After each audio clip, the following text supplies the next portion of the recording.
تو وہ نبی پاک کے سامنے آ گیا۔ جب نبی پاک کے سامنے آیا نا تو میرے کریم نبی کی آنکھوں میں سے آنسو آ گئے۔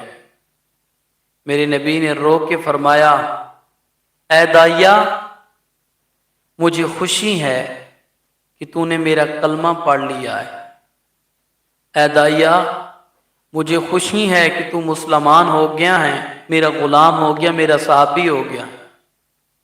حضرت امیر حمزہ کے شہید کرنے والے اس شخص کو نبی پاک فرما رہے ہیں جس نے حضرت امیر حمزہ کو شہید کیا، پر میں صحابی ہو گیا، غلام ہو گیا، سارا مجھے خوشی ہے اس بات کی، مگر یاد رکھنا اے داعیہ، جب میری محفل میں آتا ہے نا میرے سامنے نہ بیٹھا کر۔ اللہ اکبر۔